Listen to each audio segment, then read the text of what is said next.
জাতীয় থেকে আন্তর্জাতিক, প্রান্তিক জনপদ থেকে নগর, চারপাশে এই মুহূর্তে কোথায় কি ঘটছে তা নিয়ে আয়োজন এখন চারদিক। সঙ্গে আছি আমি হাসিব বিল্লাহ। জুলাই আগস্টে ছাত্র জনতার অভ্যুত্থানে শহীদ হয়েছেন ৮৫৮ জন আর আহত হয়েছেন ১১,৫৫১ জন। প্রথম ধাপের খসড়া তালিকা প্রকাশ করে তথ্য জানিয়েছে গণ অভ্যুত্থান সংক্রান্ত বিশেষ সেল। দুপুরে গণ অভ্যুত্থান সংক্রান্ত বিশেষ সেলের অতিরিক্ত সচিব খন্দকার জহিরুল ইসলাম স্বাক্ষরিত এক সংবাদ বিজ্ঞপ্তিতে তথ্য জানানো হয়। বলা হয়, জুলাই আগস্টের ছাত্র জনতার গণ অভ্যুত্থানে অংশগ্রহণ করে প্রতিপক্ষের আক্রমণে শহীদ বা আহত হয়েছেন এমন ব্যক্তিদের নামের তালিকা চূড়ান্ত করার লক্ষ্যে স্বাস্থ্যসেবা বিভাগ, স্বাস্থ্য অধিদপ্তর, ৬৪টি জেলায় গঠিত জেলা কমিটি এবং গণ অভ্যুত্থান সংক্রান্ত বিশেষ সেল নিরলসভাবে কাজ করে যাচ্ছে। এরই অংশ হিসাবে শহীদ এবং আহত ব্যক্তিদের প্রথম ধাপের খসড়া তালিকা ওয়েবসাইটে প্রকাশ করা হয়েছে। বিজ্ঞপ্তিতে আরও বলা হয়, প্রকাশিত তালিকার বিষয়ে কারো মতামত, পরামর্শ বা সংযোজন বিয়োজন থাকলে ২৩ ডিসেম্বরের মধ্যে গণ অভ্যুত্থান সংক্রান্ত বিশেষ সেলের ইমেইলে জানাতে পারেন। দলীয় স্বার্থে পুলিশকে অপরাধে জড়ানো হয়েছে বলে মন্তব্য করেছেন পুলিশের মহাপরিদর্শক বাহলুল আলম। দুপুরে সিলেটে এক মতবিনিময় সভায় তিনি আরও বলেন, পুলিশের কর্মস্পৃহা ফিরিয়ে আনা এখন বড় চ্যালেঞ্জ। মানুষকে একটু আশ্বস্ত করেন যে আমরা নিরীহ কাউকে গ্রেফতার করব না, এবং কোনো অবস্থাতে যদি কখনো এরকম হয়ে যায় আমাদের একটু নজরে আনবেন। ১৫ বছরে আমরা দলীয় ভাবে আমাদের উপরে প্রভাব এত বেশি, কুপ্রভাব এত আসছে যে আমরা হেন অন্যায় নাই আমরা করি নাই। আপনারা জানেন, আমরাও জানি, এবং এটার জন্য আমরা অবশ্যই অত্যন্ত দুঃখিত, অত্যন্ত লজ্জিত। রাজধানীর পূর্বাচলে প্রাইভেট কার চাপায় বুয়েট শিক্ষার্থী মাসুদ হত্যাকাণ্ডে জড়িতদের সর্বোচ্চ শাস্তি সহ ৫ দফা দাবি ঘোষণা করেছে বাংলাদেশ প্রকৌশল বিশ্ববিদ্যালয়ের শিক্ষার্থীরা। শনিবার দুপুরে ক্যাম্পাসের মূল ফটকের সামনে শিক্ষার্থীদের অবস্থান কর্মসূচি থেকে এমন ঘোষণা দেন তারা।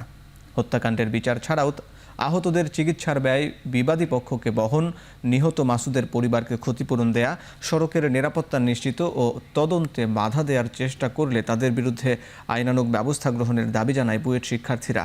তারা অভিযোগ করেন, মামলা নিতে অসহযোগিতা করছে পুলিশ। সংবাদ সম্মেলন শেষে একটি প্রতিবাদী মিছিল নিয়ে কেন্দ্রীয় শহীদ মিনার প্রদক্ষিণ করে আবার ক্যাম্পাসে ফেরেন শিক্ষার্থীরা। গেল শুক্রবার রাতে পূর্বাচলের ৩০০ ফিট সড়কে মোটরসাইকেল চাপা দেয় একটি গাড়ি। এতে ঘটনাস্থলে মারা যান বুয়েটের ২য় বর্ষের শিক্ষার্থী মুহতাসিম মাসুদ। গুরুতর আহত হয়ে চিকিৎসা নিচ্ছেন মেহেদি হাসান খান ও অমিত শাহ নামের বুয়েটের আরও ২ শিক্ষার্থী।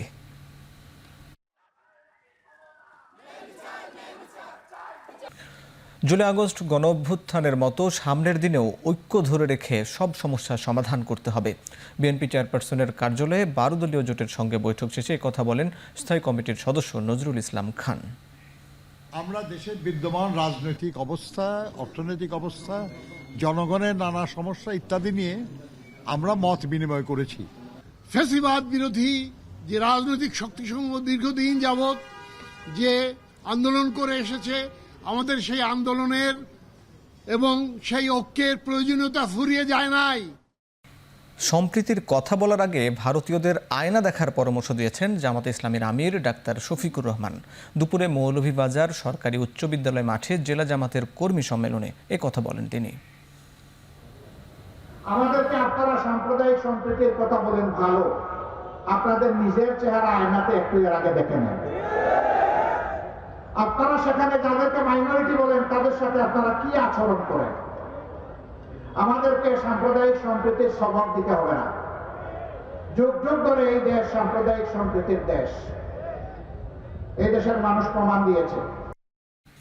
শেয়ার বাজারের দীর্ঘদিনের দুরবস্থা ও দরপতনের জন্য নিয়ন্ত্রক সংস্থা বাংলাদেশ সিকিউরিটিজ অ্যান্ড এক্সচেঞ্জ কমিশনকে দায়ী করলেন অর্থ উপদেষ্টা ডক্টর সালেহ উদ্দিন আহমেদ।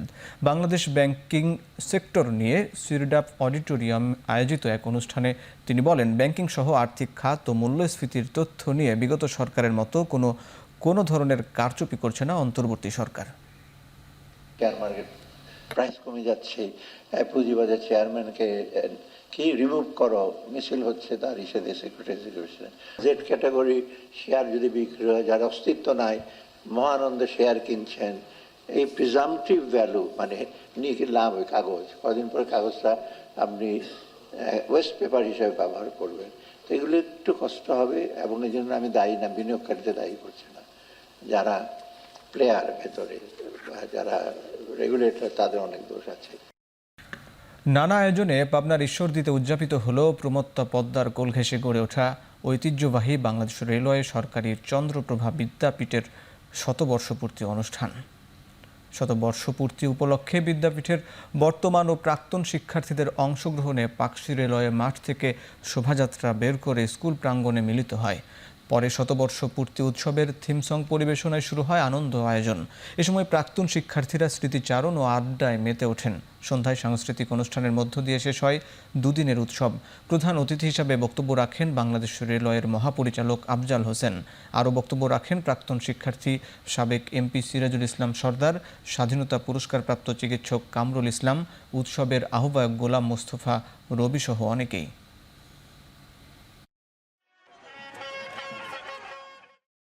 এত বড় অ্যাকচুয়ালি আয়োজন, এটা আসলে আমি না আসলে বুঝতে পারতাম না। এত সুন্দর আয়োজন এবং এখানে এত যে এখানে উপস্থিতি, আমাকে আসলে আমি এখানে উপস্থিত হয়ে পেরে আমি নিজেকে আমি গৌরবান্বিত মনে করছি, আমি ধন্য মনে করছি এবং এটার সাফল্য কামনা করছি। পাকিস্তানের উত্তর পশ্চিমাঞ্চলের একটি নিরাপত্তা চৌকিতে সন্ত্রাসী হামলায় অন্তত 16 সেনা সদস্য নিহত হয়েছেন, গুরুতর আহত আরও 5 জন। শুক্রবার রাতে আফগান সীমান্ত লাগোয়া খাইবার পাখতুনখোয়া প্রদেশের মাকেন এলাকায় এই ঘটনা ঘটে। ভয়াবহ এই হামলার দায় স্বীকার করেছে পাকিস্তানি তালেবান। জানা গেছে 30 জনের মতো একটি সশস্ত্র দল মধ্যরাতে সেনা চৌকি ঘেরাও করে 3 দিক থেকে আক্রমণ শুরু করে। প্রায় 2 ঘন্টা ধরে চলে এই হামলা। সন্ত্রাসীরা চেক পয়েন্টের ওয়্যারলেস যোগাযোগের সরঞ্জাম, নথিপত্র ও অন্যান্য জিনিসপত্রে আগুন লাগিয়ে দেয়। এক পর্যায়ে সেনা চৌকির নিয়ন্ত্রণ নেয় পাকিস্তান তালেবান গোষ্ঠীটি।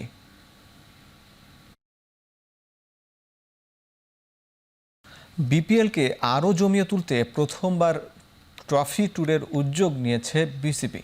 বোর্ড সভা শেষে জানালেন বিসিবির সভাপতি ফারুক আহমেদ।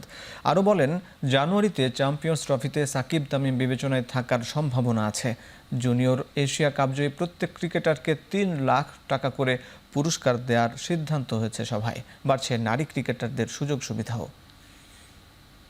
19 যে এশিয়া কাপ যে টিমটা চ্যাম্পিয়ন হয়েছে, ওদেরকে প্রত্যেক প্লেয়ার অফিসিয়াল যারা আছে পুরো ফুল স্কোয়াডকে পার পার্সন 3 লাখ টাকা করে আমরা প্রাইজ মানি অ্যানাউন্স করেছি।